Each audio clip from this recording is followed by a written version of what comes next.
नमस्कार. सतसाहेब. आपलं नाव? अंकिता सतीश सागर. आपण कुठून आलात? मी जळगाव महाराष्ट्र MIDC मधून आले. आपण काय शिक्षण घेत आहात?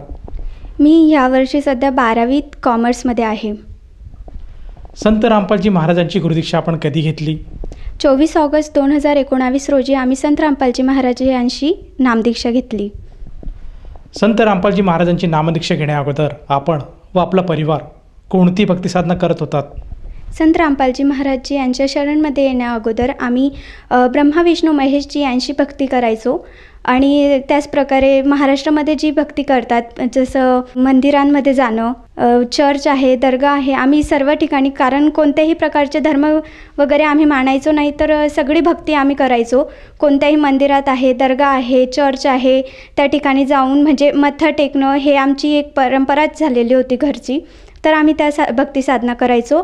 आणि दरवर्षी आम्ही 10 दिवस म्हणजे गणपती बसवायचो. तर 10 दिवस त्यांची स्थापना केल्यावर त्यांची पूजा करणं, सकाळी 4ला उठून त्यांच्यासाठी स्पेशली फुलं घ्यायला जायचं, त्यांना हार वगैरे चढवायचा, ते नैवेद्य बनवायचा, अशा प्रकारची आम्ही भक्ती साधना करायचो. आणि त्याचबरोबर नवदुर्गाची जी भक्ती साधना आहे ते करायचो 9 दिवस. त्यांच्यासाठी जो नैवेद्य केला जायचा, स्पेशली महाराष्ट्रामध्ये सप्तमीला फुलवरा म्हणून, तो सुद्धा केला जायचा. आणि मार्गशीर्ष महिन्याचे जे गुरुवार असतात ते सुद्धा करायचो. 16 सोमवार आणि वटपौर्णिमा, असे एकादशी आहे, बरेचसे जे उपवास होते, जी भक्ती साधना होती ती आम्ही करायचे. आणि मम्मीने जे नवस केलेला होता वणीगडावर जाण्याचा, तो सुद्धा मम्मीने नवस जो होता तो फेडला होता तिकडे जाऊन. एवढ्या प्रकारच्या आम्ही भक्ती साधना ह्या ठिकाणी येण्याच्या अगोदर केलेल्या होत्या. जसं की तुम्ही सांगत आहात की सुरुवातीपासूनच आपण भक्तिमार्गात होतात. महाराष्ट्रामध्ये जी प्रचलित भक्ती साधना आहे ती भक्तिविधी आपण करत होतात. मंदिरात जाणे, देवदेवतांना पूजा करणे, त्यांची आरती करणे, उपासना करणे, एकंदरीतच आपण लहानपणापासूनच भक्ती मार्गात होतात. तर संत रामपालजी महाराजांच्या भक्तिमार्गात यावे किंवा त्यांच्यापासून नामदीक्षा घ्यावी हे असं आपल्याला का वाटलं, आणि आपण संत रामपालजी महाराजांच्या मार्गात कसे जुडल्या गेलात? संत रामपालजी महाराजजीच्या शरणमध्ये मी अशा प्रकारे आले की माझी तब्येत फारशी खराब राहायची. त्या पिरियडमध्ये आमच्या घराकडे जे भगतजी राहायचे त्यांनी माझ्या आईवडिलांना सांगितलं की तुमची मुलगी जर एवढी आजारी असते, तुमच्या घरात एवढा आजार असतो, तर तुम्ही आमच्या गुरुजींशी नामदीक्षा घ्या. त्याच्या अगोदर तुम्हाला ज्ञान समजावं लागेल. त्यांनी एक पुस्तक दिलं आणि मम्मीने ते पुस्तकं घेतली आणि साईडला ठेवून दिलेली होती. कारण आमच्या घरात कोणीही गुरुजींना म्हणजे असं जे आहेत बाबा वगैरे त्यांना मानत नव्हते, तर मम्मीने ते सुद्धा साईडला ठेवून दिलं की नाही, हे करायचं नाही, आपले देवच आहे, ते आपल्याला जे प्रारब्ध जे कर्म आहे ते आपल्याला मिळत आहेत, एवढंच आम्ही समजलेलं होते. तर मग ते झालं आणि बरेच दिवस झाले ते आम्ही विसरून गेले की पुस्तक होतं आपल्याकडे काही. आणि ते झाल्यानंतर काही दिवसात आमची पूर्ण फॅमिली आजारी पडली. माझी तर एवढी तब्येत खराब होती की म्हणजे महिनाभर हॉस्पिटलमध्ये राहावं लागलं, जावं लागत होतं. आणि 1-2 दिवस मी ॲडमिटसुद्धा होती. त्याचप्रकारे पप्पासुद्धा ॲडमिट होते आणि माझे जे लहान बहीण भाऊ होते ते सुद्धा ॲडमिट झाले, मम्मीसुद्धा ॲडमिट झाले. त्यानंतर ते भगतजी पुन्हा आले की नाही, तुम्ही हे एकदा तरी ऐकून बघा. मग मम्मीला वाटलं की ठीक आहे, जर एवढं आपण भक्ती साधना केली आहे तर एकदा हे पण करून बघू, हे तर फक्त सत्संग बघायचंच सांगतायत. तर मम्मीने एकदा ते सत्संग लावलं आणि बघितलं. आणि हा जो विषय चालू होता तर माझ्या पाठीमागे चालू होता की भगत गुरु वगैरे करायचे असं तसं. तर मग एक दिवशी पप्पांनी मला सांगितलं जॉबवरून घरी नेताना की आपण गुरु करणार आहे म्हणून, की संत रामपालजी महाराज असं आहे म्हणून मला पप्पांनी सांगितलं संत रामपालजी महाराजांबद्दल. पण त्यावेळेस मी पप्पांना म्हटले की तुम्ही ना या बाबा वगैरेंच्या चक्करमध्ये प्लीज नका पळू आणि मलासुद्धा नका पाळू. तर एवढं म्हणून मग पप्पा म्हटले की बेटा असं बोलायचं नसतं, तू वाईट बोलतेस. मी म्हटलं ओके पप्पा सॉरी, पण तुम्ही माझ्याकडे ही गोष्ट पुन्हा घेऊन नका येऊ असं बोलले. आणि ती गोष्ट मी लगेच विसरले. पण परमात्माला म्हणजे संत रामपालजी महाराजांनी असं काही घडवलं माझ्यासोबत की मला त्यांच्या शरणमध्ये यावंच लागलं. की एकदा जी जॉब माझी ती रात्री 10ला सुटायची अचानक 7ला सुटली आणि मी 7:30ची माझ्या घरी पोचली. दरवाजातच पोचता केपी बघितलं तर संत रामपालजी महाराजांचं सत्संग लागलेलं होतं. तर मला एकदा पप्पांनी सांगितलं की संत रामपालजी महाराजजी आहे वगैरे.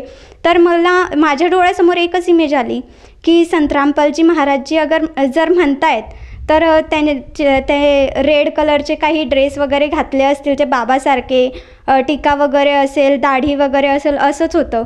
परंतु मी जेव्हा सडनली एकदम समोर बघितलं की अरे हे तर काहीतरी वेगळे दिसतं, माझं म्हणजे एकदम वेगळीच कंडिशन झाली की नाही, हे तर बाबा वाटतच नाही आहे. म्हणून त्या दिवशीसुद्धा मी इग्नोर केला आणि त्याच दिवशी इंटरव्ह्यूसुद्धा चालू होता. तर तो बघितला.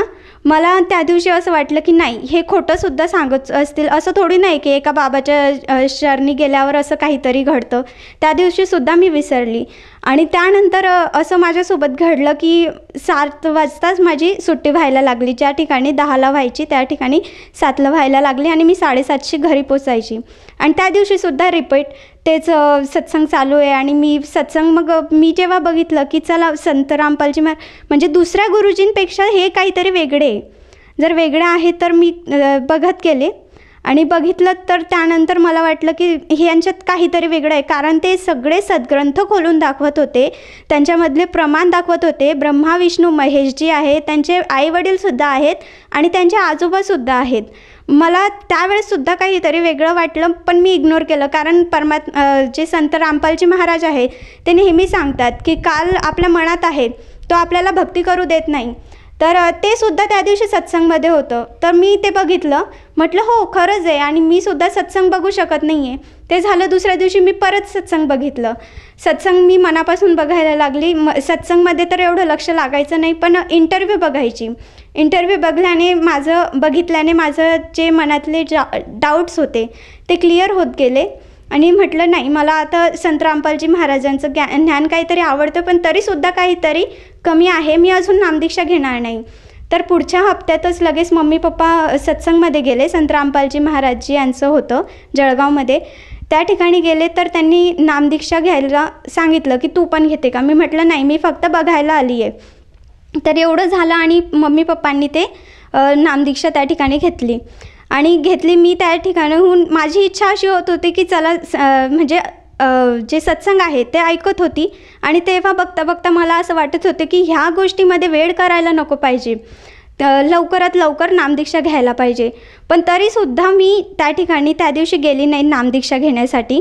परत घरी आले आणि ते तेवढं राहून गेलं आमचं नामदीक्षा त्या दिवशी घ्यायचं. आणि त्यानंतर मी एका हप्त्यात पप्पांनी परत तोच विषय घेतला. पप्पांनी जेव्हा सांगितलं की आता भरपूर झालं, हे ज्ञान चांगलं आहे, तुला नामदीक्षा घ्यायला काय प्रॉब्लेम आहे. म्हटलं मला प्रॉब्लेम तर काही नाही आहे, ठीक आहे ना. म्हटलं मी घेऊनच घेते, सगळं ज्ञान तर चांगलं आहे. अन्य गुरुजींचे मी सत्संग त्या पिरियडमध्ये बघत होती की जे जय गुरुदेवजी आहेत आणि जे अनिरुद्धाचार्यजी वगैरे आहेत ते वेगळे कथाच नेहमी रामायण महाभारत ह्याच गोष्टी सांगत होते, कृष्णाच्या लीला ह्याच प्रकारचे सांगत होते. परंतु असे शास्त्र खोलून कोणीच भक्ती सांगत नव्हतं. तर त्यामुळे मी म्हटलं नाही, संत रामपालजी महाराजच एकमेव मात्र एक संत आहे जे तत्वदर्शी संत आहे, ज्यांची शरण मला घ्यावीच लागेल. आणि मग मी त्या दिवशी गेले आणि संत रामपालजी महाराजांशी नामदीक्षा घेतली. जसं की तुम्ही सांगत आहात की संत रामपालजी महाराजांचं ज्ञान आपल्याला आवडलं, आपण संत रामपालजी महाराजांच्या ज्ञानाशी इतर संतांची तुलना केली आणि शेवटी आपण संत रामपालजी महाराजांची नामदीक्षा घेतली. तर जेव्हा आपण संत रामपालजी महाराजांशी जुळल्या गेलात, आपल्याला व आपल्या परिवाराला त्यातून काही लाभ प्राप्त झालेत का? लाभ तर भरपूर झाले. आणि पहिला लाभ तर हा होता की सद्भक्ती मिळाली, जी शास्त्र अनुकूल साधना होती, जी आपल्या गीतामध्ये सुद्धा सांगितली गेलेली आहे, ती साधना आम्हाला प्राप्त झाली. आणि दुसरी हे आहे की आमच्या घरात जे पप्पांना व्यसन होतं, ज्याच्यामुळे म्हणजे ते खूप जास्त व्यसन करून यायचे, ती सांगण्याची सुद्धा आता इच्छा होत नाही. त्या व्यसनमध्ये इतके डुबून राहायचे की म्हणजे घरात येईल त्यावेळेस मला खूप जीव घाबरायचा. आम्हालाच काय, आमच्या पूर्ण फॅमिलीलाच फारसा जीव घाबरायचा की आता कोणत्या कंडिशनमध्ये हे घरी येतील.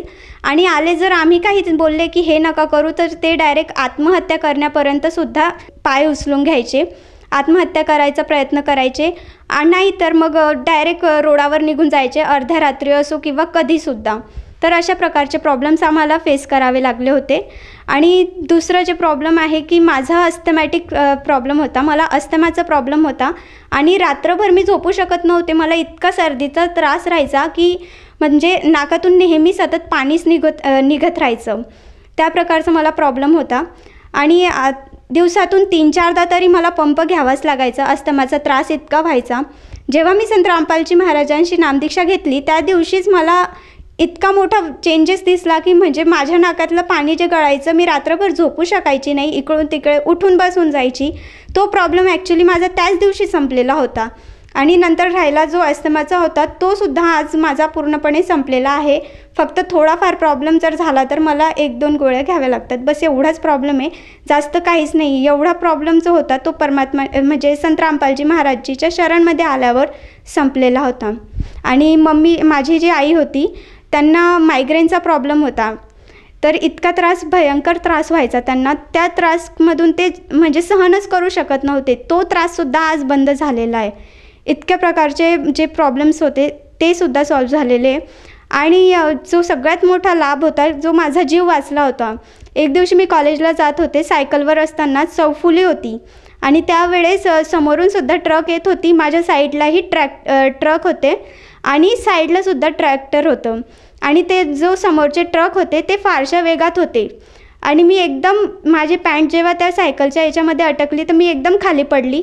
आणि असं होतं की म्हणजे मी त्यावेळेस जिवंतच राहू शकत नव्हती. तर आजूबाजूचे लोक म्हणत होते की आता ही गेली म्हणून. आणि त्यावेळेस हा एक प्रॉब्लेम असा होता की मी कानामध्ये आमचे जे सत्संग होतं ते लावून ठेवलेलं होतं. आणि त्याच्यामुळेच मी ॲक्च्युली त्या दिवशी वाचली. नाही तर मग मला तर असं वाटलं होतं की गेलेच होती. कारण आजूबाजूचे लोकसुद्धा विचार करत होते की कसं काय वाचली. मला थोडासाही प्रॉब्लेम झाला नव्हता त्या दिवशी. एकदम चांगल्या याच्याने मी घरी गेले आणि मम्मी पप्पांनासुद्धा मी ती गोष्ट सांगितलेली नव्हती. जसं तुम्ही सांगत आहात की संत रामपालजी महाराजांची नामदीक्षा घेतल्यानंतर आपल्याला व आपल्या परिवाराला बरेचसे लाभ प्राप्त झालेत. आपले वडील जे व्यसन करत होते त्या व्यसनापासून त्यांची मुक्तता झाली. तसेच आपल्याला जो अस्थमाचा त्रास होता तो त्राससुद्धा दूर झाला. आणखीन मला असं विचारावंसं वाटतं आहे की आज आपलं वय बघता आपण एक युवा आहात आणि आज आपल्या वयामध्ये आपले जे इतर सवंगडी आहेत, जे आपला मित्रपरिवार आहेत ते भक्तीपासून वंचित आहेत, ते कुठल्याही प्रकारची भक्ती करत नाहीत. त्यांना आपण काय संदेश देऊ इच्छिता? त्यांना तर मी एवढंच संदेश देऊ इच्छिते की संत रामपालजी महाराजांचे एकदा तरी तुम्ही सत्संग ऐका. किंवा म्हणजे संत रामपालजी महाराजांनी इतकी सोय करून ठेवलेली आहे की आपण त्यांचं बुक फ्री ऑर्डर करू शकतो. त्यांच्या जे सत्संगमध्ये जी पट्टी चालते त्याच्यावर कॉन्टॅक्ट केल्यावर सुद्धा किंवा कोणत्याही अदर सोशल मीडिया प्लॅटफॉर्मवर सुद्धा मिळू शकतात. तर त्यांच्याकडून ते पुस्तक मागवून तुम्ही ते सुद्धा वाचू शकतात. त्याच्यामध्ये जे प्रमाण दिलेले त्यांना आपण आपल्या शास्त्रामध्ये जे गीता आहे, पुराण आहे, कुराण आहे, बायबल आहेत, कोणत्याही जे हॉली स्क्रिप्चर्स आहेत त्याच्यामध्ये मॅच करून सुद्धा बघू शकतात की मग तुम्हाला समजेल की ॲक्च्युअलमध्ये ही भक्ती जी आहे ती खरी भक्ती आहे. आम्ही म्हणजे ही खूप छान भक्ती आहे एवढंच सांगू इच्छिते. तर संत रामपालजी महाराजजीच्या शरणमध्ये या, संत रामपालजी महाराजींचे सत्संग ऐका आणि तुम्हीसुद्धा तुमच्या जीवनाचे कल्याण करू शकता. जसं तुम्ही सांगत आहात की संत रामपालजी महाराजांचं सत्संग ऐकून किंवा ज्ञानगंगा हे पुस्तक वाचून आपण संत रामपालजी महाराजांच्या मार्गात येऊ शकतात. पण मला असं विचारायचं आहे की एखाद्या साधकाला किंवा एखाद्या व्यक्तीला जर संत रामपालजी महाराजांचं ज्ञान आवडलं असेल आणि त्याला संत रामपालजी महाराजांकडनं नामदीक्षा घ्यावायची असेल तर तो साधक किंवा तो व्यक्ती संत रामपालजी महाराजांची नामदीक्षा कशी घेऊ शकेल? संत रामपालजी महाराजांची नामदीक्षा घेणं फारसं सोपं आहे. जे पुस्तकं आता जर कोणी मागवलं असेल त्याच्यावर सुद्धा कॉन्टॅक्ट नंबर असतात. आपण त्यांना कॉन्टॅक्ट केल्यावर सुद्धा ते आपल्याला पूर्ण माहिती सांगू शकतात. किंवा जे चॅनलच्या खाली जी पट्टी चालू आहे त्याच्यावरती जे नंबर्स येतात त्यांच्यावर सुद्धा कॉन्टॅक्ट करून आपण जे जिल्ह्यामध्ये राहतो किंवा ज्या ठिकाणी राहतो तिथली माहिती काढून आपण त्या नामदान केंद्रावर जाऊन नामदीक्षा संत रामपालजी महाराजांशी घेऊ शकतो. जर त्या व्यक्तीला ती नामदीक्षा घ्यावायची असं वाटत असेल आणि त्या व्यक्तीने त्या केंद्रावर जाऊन संपर्क साधला असेल तर ती नामदीक्षा घेण्यासाठी त्या व्यक्तीला त्या केंद्रावर जाऊन किती पैसे मोजावे लागतील की जेणेकरून त्या व्यक्तीला ती नामदीक्षा मिळेल? संत रामपालजी महाराजीची शरण जी आहे ती निशुल्क प्राप्त होत असते. त्या ठिकाणी कोणत्याही प्रकारचं शुल्क पैसे किंवा कोणत्याही प्रकारचे पैसे म्हणजे काहीच त्या ठिकाणी लागत नाही. संत रामपालजी महाराजजी त्यांची जी सद्भक्ती आहे ती निःशुल्क देत असतात. बस एवढंच सांगू इच्छिते. धन्यवाद. सतसाहेब. निःशुल्क नामदीक्षा प्राप्त करण्यासाठी आणि अधिक माहितीसाठी संपर्क करा 7030303951 7030303952. आमची वेबसाईट आहे www.jagatgururampalji.org.